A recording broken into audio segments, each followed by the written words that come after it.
Hello there, YouTubers. You might have noticed that I've sort of moved around a little bit now. I've made myself a little bit more comfortable. I've got my own little desk in front of me, and I've got my old Derby County lamp behind me. Well, this is where I'm going to be recording all my Derby County videos from now on. It's a little bit more comfortable there than sitting watching at the screen. And so the first game we're going to talk about this season, I've got it down on my little paper here, is of course the Wembley final, where we beat the Baggies 1-0 in a really hard fought display. We really defended absolutely fantastically. One or two Baggies fans are a bit disgruntled, quite naturally. They feel that their team was the better team on the day.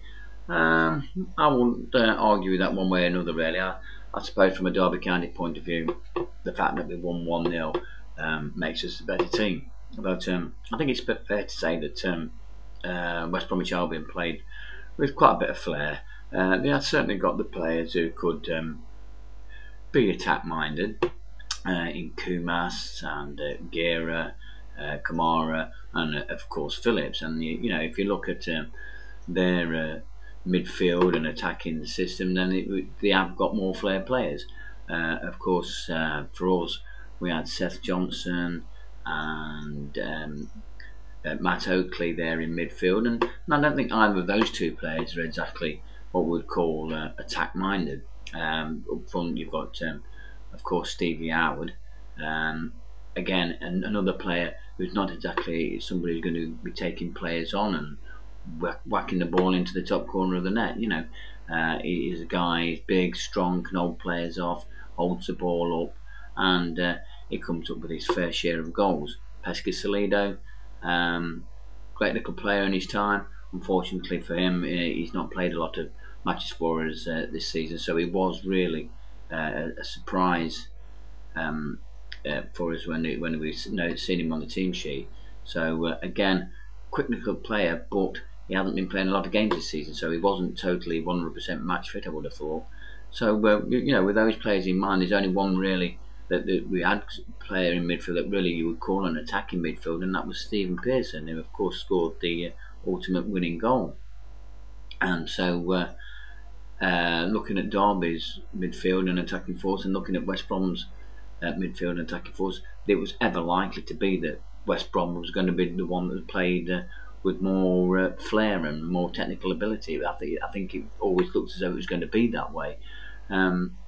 But flair and ability is one thing, but it's unlocking a defence, and Derby County's defence was just not unlocked that day.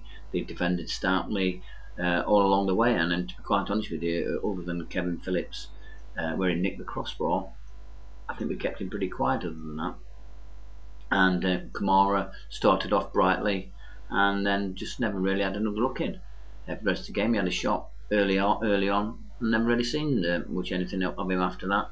So we kept their forward line pretty much at bay, although being there at the time as a Derby County supporter was very worrying when you could see wave after wave after wave of Baggies attacks, all on the edge of the seat stuff.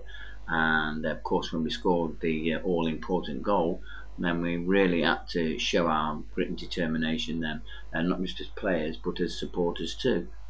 And we did.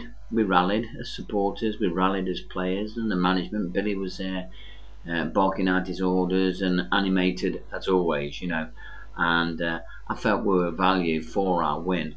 Like I say, I don't think West Bromwich Albion fans would probably agree with that, but it's a matter of who puts the ball in the back of the net. And I think on the day, our big players, especially in defence, and Stephen Bywater in goals, of course, and the midfield, they are basically a defensive midfield, and that's the way we played. And that's, to be fair, is how we played a lot of our matches this season.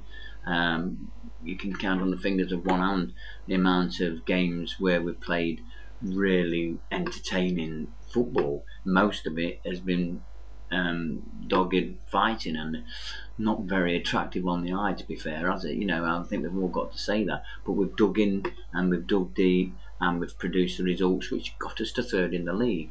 If you look at the league this season, with Sunderland finishing top, Birmingham finishing second, and we're finishing third, West Brom finishing fourth. So if you look at it, the top two deservedly went up, and I think they did in the end. If you look at Sunderland Birmingham beat Derby both home and away this season, so they perhaps deserved it. Although I think we gave it away towards the end of the season.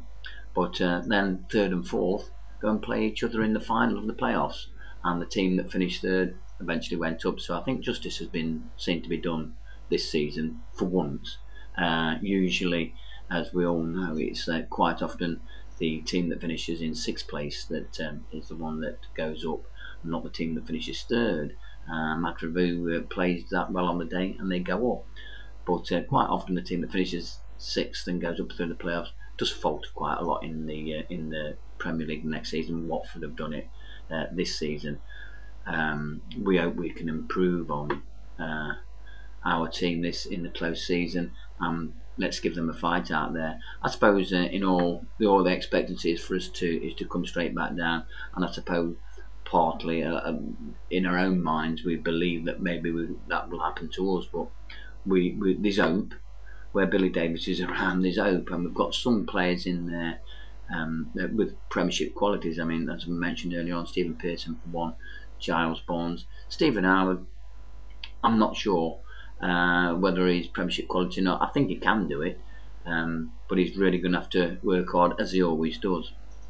Stephen Bywater, I think he's got Premiership written all over him, and he's really crazy. So, and most goalkeepers are crazy. Stephen Bywater is definitely crazy, so he should fit in the Premiership with ease. And of course, there's one or two others in there that we hope is going to make the grade, and there's going to be a few more new signings. We hope, fingers crossed. But I'm sure Billy's got his list out already. So that's my little idea of how things are going to work next season with the format I would like to use for my blogs from Derby County. It's now down up to you guys to sort of give your comments on what you think about the playoff final, and put some comments about what you think the new season is going to bring. It's down to you.